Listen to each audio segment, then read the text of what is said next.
So hello guys, आज मैं बात करने वाला हूँ छावा मूवी के बारे में which was release on 14/5/2025। But मैं इसको कल रात ही देख कर आया, तो मैंने कहा चलो इसके बारे में बात कर ले। तो सबसे पहले मैं तुमसे पूछता हूँ, छावा का मतलब क्या होता है। छावा का मतलब होता है शेर का बच्चा, अगर हमें उसको एक वर्ड में डिफाइन करना हो।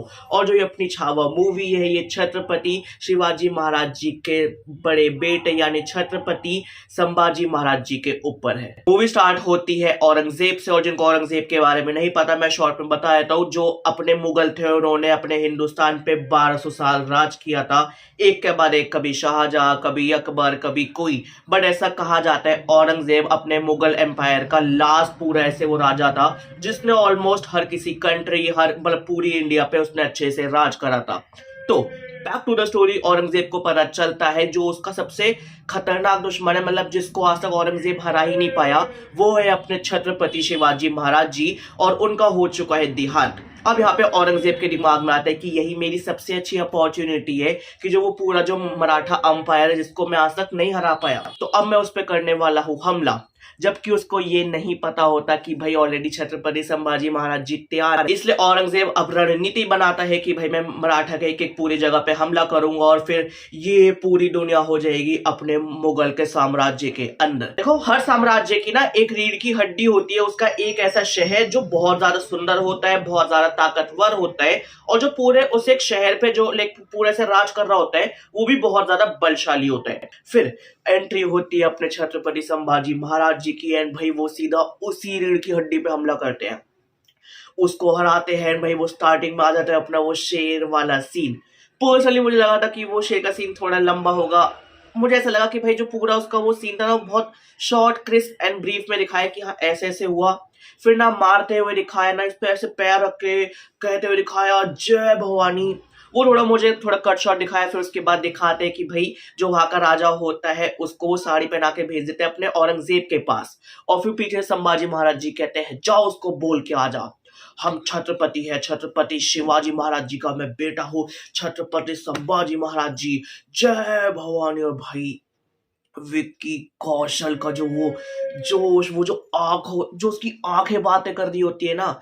देखो, no disrespect to any actor, but जब मैंने पृथ्वीराज चौहान देखी थी अपने अक्षय कुमार की, उसमें मूछें भी नकली थी। तो तुम एक्टिंग तो भूल ही जाओ। मतलब वो बस ऐसा लग रहा था कि हाँ कर रहे यार, ये कब खत्म होगा, मेरी 9 घंटे की शिफ्ट है, मुझे खत्म करके मुझे घर पे जाना है। भाई विक्की कौशल ने इस करेक्टर को जिया है ट्रूली, मतलब इतनी ज्यादा उनकी अच्छी एक्टिंग थी। वो जोश, वो आग उनके अंदर, भाई जो सीने में आग लगी थी। मतलब जब जब अब संभाजी महाराज जी की बात होगी ना, हमारे दिमाग में जो एक करेक्टर आएगा, जो एक शक्ल आएगी, वो अपने विक्की कौशल की है ये, कसम से। भाई एड्रेनलिन रश जो मेरा इतना ज्यादा हुआ ना, जो वो एक डायलॉग आता है, नमः पार्वती पते, हर हर हर महादेव, भाई इतनी ज्यादा तगड़ी, मतलब पूरा वो तुम यू कैन फील इट, मेरे गूज बम्प आ गए थे उसको सुन के। Coming back to the story, जब औरंगजेब को पता चलता है कि यार अभी तो ये शिवाजी गया था, अभी ये संभा चुका है, अब मुझे इससे बदला लेना है, और फिर वो कहता है कि यार ये क्या ही कर लेगा, ये उसका सिर्फ बेटा है, और वो तो छत्रपति शिवाजी, तो ये संभा तो कुछ भी नहीं है। बट उसको ये नहीं पता होता कि भाई अपने छत्रपति जैसे शिवाजी थे, उन्होंने अपने जैसे पूरी मराठा की फौज तैयार कर दी है।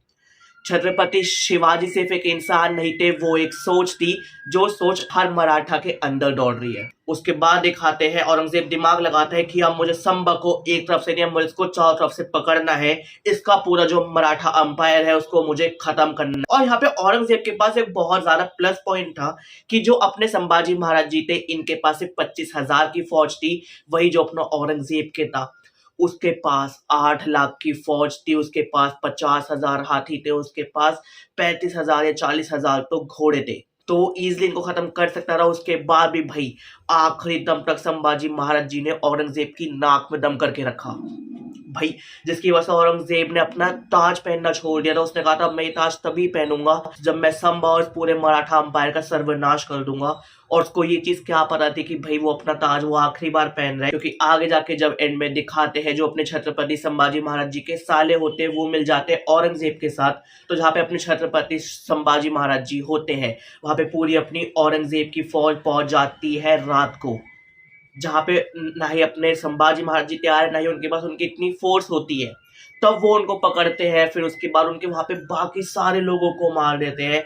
बस वहाँ पे भाई 2 इंसान बचते हैं, एक अपने संभाजी महाराज जी, दूसरे बचते हैं अपने कविराज। वहाँ पे इन दोनों को बांध रखा होता है, पूरा लहू-लुहान कर रखा होता है, पूरे शरीर पे इनके काँटे-काँटे होते हैं। जो अपने छत्रपति संभाजी महाराज जी थे, इन्होंने सफ़ेद कपड़े पहन रखे थे जो पूरे डार्क रेड, इससे भी ज़्यादा पूरे डार्क रेड हो जाते हैं, इतना ज़्यादा इनके पूरे शरीर से खून बह रहा होता है। भाई जो दूसरे होते हैं अपने कवि कलश, जो एक कवि होते हैं, which was played by Vineet Saran. भाई मुझे जो सेकंड बेस्ट परफॉर्मेंस लगी है ना, वो मुझे इनकी लगी है आफ्टर विक्की कौशल। कलश जी होते हैं, उनको जो मारने के लिए लेके जा रहे हैं, फिर जो अपने संभाजी महाराज जी है उनमें, फिर उसके बाद जो अपने कलश जी है इनमें इनमें पूरा ऐसे वो एक पोएटिक बैटल चल रहा होता है वहाँ पे भी।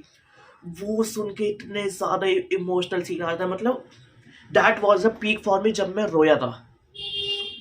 मतलब ऐसा नहीं कि फूट कर, बट देख के होता है कि भाई it was so pure cinema कि मुझे ऐसा लग रहा है कि मैं इसको थिएटर में बैठ के नहीं, मैं इसको खुद वहां पे एज अ कोई सिक्योरिटी गार्ड देख रहा हूँ, जो वहाँ के जो मुगल के गार्ड थे मैं वो बन के देख रहा हूँ। अपने कवि कलश जी को वो लोग मार देते हैं। फिर उसके बाद अपने छत्रपति संभाजी महाराज जी की चीख सुनने के लिए औरंगजेब जो इतना ज़्यादा टॉर्चर करता है, बट भाई उसके बाद भी वो एंड तक चीख नहीं सुन पाता। सबसे पहले वो एक-एक करके सारे नखून निकालता है कि मुझे इस संभा की चीख सुननी है, मुझे शेर की दहाड़ नहीं सुननी। बट भाई ये तो अपना छावा है, ये दहाड़ना कैसे छोड़ देगा? उस टाइम पे भी भाई अपने संभाजी महाराज दहाड़ रहे होते हैं। उसके बाद उनके जो पूरे शरीर पे ज़ख्म है, उस पे नमक लगा नहीं रहे, जख्मों को नमक से ही छील रहे, फिर उसके अंदर नमक ही डाल रहे हैं। वो इतना ज़्यादा सीन। फिर गरम 2 सरीली उनकी आँखों में डाल के पूरी आँखें बाहर निकाल दी। संभाजी महाराज तब रहे सीखे, वो तब भी बोल रहे हैं सिर्फ जय भवानी। उसके बाद दिखाते हैं भाई उनकी ज़ुबान पकड़ के खींच दी, तब भी बोल रहे हैं वो सिर्फ जय भवानी। मतलब वो जो बिना ज़ुबान के जैसे इंसान बोलता है, उस पे वो सिर्फ जय भवानी बोलते हैं, वो उस पे भी नहीं चीखे। और ज़ुबान निकलने से पहले अपने संभाजी महाराज जी ने आखिरी बार कहा था औरंगज़ेब को कि तू चाहे आज मुझे भी मार दे, बट मेरे बाद अब वहाँ पे हर कोई, जितना भी एक नया राजा बनेगा, वो राजा नहीं, वो वहाँ का छत्रपति ही होगा। और औरंगज़ेब, ये मैं वादा करता हूँ कि तू अपने मुगल राज्य का आखिरी होगा, इसके बाद कोई नहीं बन पाएगा तेरे जैसा, या तेरे बाद भी कोई नहीं बन पाएगा। ये चीज़ वहाँ पे साबित भी होती है, क्योंकि जब वो अपने संभाजी महाराज जी की पूरी ज़ुबान बाहर निकाल लेते हैं, उसके बाद कि भाई इतना ज़्यादा टॉर्चर हो रखा होता है, तो भाई अपने संभाजी महाराज जी वहाँ पे प्राण त्याग देते हैं। और जो भाई औरंगज़ेब होता है, उसको जब ये इन्फॉर्मेशन मिलती है कि ये जा चुके, तो जो इनका जो छोटा भाई था राज्य करके, मुझे उनका एग्जैक्ट नाम याद नहीं, वो बन चुके नेक्स्ट छत्रपति। और भाई इस बार तो औरंगज़ेब इतना ज़्यादा हो रखा होता है कि भाई वो भी अपने प्राण वहीं पे त्याग देता है। और यहाँ पे हो जाती है छत्रपति संभाजी महाराज जी की मूवी खत्म। मूवी तो हो गई खत्म, बट अब इस मूवी के कुछ मेन सीन्स के बारे में बात करते हैं। भाई जो चीज़ हमने अपने मूवी के ट्रेलर में देखी थी, टीजर या फिर अपने पोस्टर्स में भी देखी थी, लाइक जो अपने विक्की कौशल होते हैं उनको तो मल्टीपल लुक्स में देखोगे, तुम उनको मल्टीपल तरीके से मारते रहे हो। कभी शिव जी की तरह तुम उससे मार रहे हो, त्रिशूल से मार रहे हो, कभी तुम अपने राम जी की तरह धनुष से मार रहे हो, कभी फिर उसके बाद तुम गदा लेके मार रहे हो अपने हनुमान जी की तरह, फिर उसके बाद तुम तलवारबाजी जिस तरीके से कर रहे हो, पूरा वो परशुराम जी वाला स्टाइल है। तो वो चीज़ इसमें भी देखने को मिली। पर्सनली जब जब वो मार रहे हैं कि पूरा ऐसे वो आ रहे हैं तो स्लो में काट रहे हैं, फिर उसके बाद जो वो एकदम से कट के उछला तो वो फास्ट हो गया, फिर वो गिर रहा है तो स्लो है, इम्पैक्ट फील हो। पर वो बहुत छोटे सीन है, मतलब मैं कह रहा हूँ मूवी तुम 20-10 मिनट की और खींच देते, हर एक्शन सीक्वेंस 2.5 से 3 मिनट का तुम और खींच देते, वो और ज्यादा अच्छा हो जाता। मुझे कहीं ना कहीं वो थोड़ा बेकार लगा। सेकेंड चीज, जो ये मूवी स्टार्ट होती है, ये अपने संभाजी महाराज जी के वहां से स्टार्ट होती है जब अपने छत्रपति शिवाजी महाराज जी का देहांत हो गया था। तो संभाजी महाराज जी का मुझे कुछ बचपन ही नहीं पता चला कि उनका बचपन कैसे बीता। जो अपने छत्रपति शिवाजी, तो उन्होंने किस तरीके से अपने संभाजी महाराज जी को ट्रेन किया था कि तू छत्रपति है, तू मराठा है, तेरे को ये करना है। तो बचपन से वो आगे दिखनी चाहिए थी, वो नहीं दिखी। बस एक वो बचपन वाला शॉट दिखा भाई, पर वो जो बच्चे ने भी एक्टिंग करी थी, आई गेस वो 5 मिनट का शॉट होता है, बच्चा टोटली नेल्ड इट। मेरे संभाजी महाराज जी की आई गेस वो मौसी होती है, तो उनका क्या रोल था, वो इतनी नेगेटिव क्यों थी, वो पीछे वाला इम्पैक्ट क्या था, वो कुछ भी नहीं पता चला। मैं पर्सनली इससे करेक्टर को लेके पूरी फिल्म में बहुत ज्यादा कंफ्यूज था। इस मूवी में हर किसी इंसान की एक्टिंग बहुत अच्छी थी भाई, चाहे तुम अपने औरंगजेब को ले लो, यानी तुम अपने अक्षय खन्ना को ले लो, आशुतोष राणा को ले लो, विनीत सर को ले लो, विक्की कौशल को ले लो, पर भाई सबकी एक्टिंग को ओवरशैडो कर दिया भाई अपने विक्की कौशल की एक्टिंग ने। मतलब मुझे औरंगजेब इतना ज्यादा हल्का फील हुआ। तुम जब करेक्टर देख रहे हो, तुम वो पूरा कर रहे हो कि मतलब भाई वो ऑरा दिख रहा है कि मुझे बोलने की जरूरत नहीं, मैं औरंगजेब हूँ, मुझे तलवार उठाने की जरूरत नहीं, मेरी आंखें उठाना काफी। और बट औरंगजेब ऐसा क्यों था? औरंगजेब ने अपनी जवानी में ऐसी कौन सी लड़ाइयाँ लड़ी? एक छोटा सीन दिखा देते। बट पर्सनली मुझे ऐसा लगा कि ये मूवी ना एक में करने के लिए बहुत छोटी रह गई। बाहुबली की तरह अगर तुम इसको 2 पार्ट्स में कवर कर देते ना, I personally loved it, I personally enjoyed it, and I guess audience को भी वो बहुत ज्यादा इम्पैक्टफुल फील होता। एंड भाई जो वो एंड वाला सीन होता है, जब विक्की कौशल को भाई, जब जितने भी सैनिक होते हैं वो हाथों में बेड़ियां डाल के पकड़ लेते हैं, उसके बाद भी भाई वो छुड़ा रहा होता है कि आओ मुझे तुम हाथ तो लगाओ, मैं संभा हूँ, मैं शेर का बच्चा हूँ, मैं छावा हूँ, तुम मेरा कुछ नहीं बिगाड़ सकते जब तक मैं अपने पैरों पर हूँ, जब मेरे हाथ है, जब तक मेरे शरीर के अंदर प्राण है, तुम में क्या, कोई मेरा कुछ नहीं उखाड़ सकता।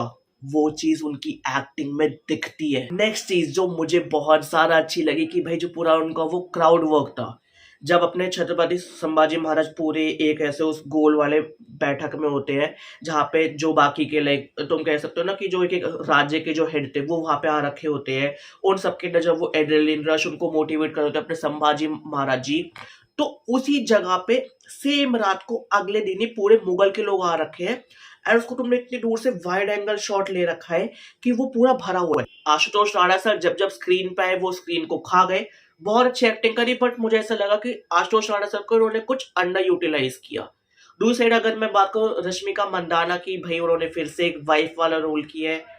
बहुत मतलब मुझे नहीं पता कि संभाजी महाराज जी की वाइफ जी कैसी थी, बट अगर मैं ऐसा रश्मिका मंदाना कहूँ, क्योंकि जब वो अपने डायलॉग्स बोल रही है, देखो जब भी कोई मराठी डायलॉग बोलता है ना तो उनके अंदर जो वो एक्सेंट होता है वो मराठियों को आता है। वही जब अपनी रश्मिका मंदाना कोई भी डायलॉग बोल रही है भाई वो आ रहा है अपना साउथ एक्सेंट वाला, तो वहां थोड़ा वो डिसकनेक्ट फील हो रहा था मुझे। और फिर उसके बाद भाई इसमें ए.आर. रहमान का जो बीजीएम था, जो बैकग्राउंड म्यूजिक था, जब जब छावा आ रहा है, मार रहा है, काट रहा है, जो पूरा वो एंड वाला था बीजीएम से भाई, मतलब उससे इतने ज्यादा गूज़बम्प आ गए भाई। ए.आर. रहमान सर भाई बहुत सारा तगड़ा बीजीएम था। और ओवरऑल मैं कहूंगा कि भाई आंखों में आंसू आ जाए, तुम्हारे अंदर जोश आ जाए, जब तुम मूवी से निकलोगे ना तुम उस मूवी के बारे में बात नहीं करोगे किसी और से, पर खुद से बात करोगे, यार ऐसा हुआ था, मैं ये देख कर आया हूँ, ये था। इस मूवी ने वो इम्पैक्ट छोड़ा है, वो कल्चरल इम्पैक्ट छोड़ा है जो सालों साल लोग नहीं भूलने वाले। मैडॉक आपके लिए बहुत ज्यादा रिस्पेक्ट है। विक्की कौशल जब जब भाई ये किसी इंसान के रूप में उतरता है, वो चाहे सैम बहादुर हो, एक और किया था उरी हो, फिर उसके बाद भाई अब ये हो अपने छावा हो, फिर अभी महाअवतार आ रही है भाई। मैं कह रहा हूँ महाअवतार ऑलरेडी सोल्ड आउट है। तो गाइज ये था मेरा छावा मूवी पे रिव्यू। अगर तुम्हें वीडियो अच्छी लगे तो इस वीडियो पे लाइक कर दो, इस वीडियो पे कमेंट कर दो, इस वीडियो पे शेयर कर दो। बाकी भाई तुम बोलो तुम्हारे इस मूवी के बारे में क्या कहते, तुम्हें मूवी अच्छी लगी या नहीं लगी। I personally liked it and enjoyed it very much. बाकी अगर तुम अपने विक्की कौशल, रश्मिका मंदाना, आशुतोष राणा, मैडॉक, इनमें से किसी के भी फैन हो तो इस वीडियो पे प्यार बांटो। बाकी जल्द मिलते हैं एक नई वीडियो के साथ।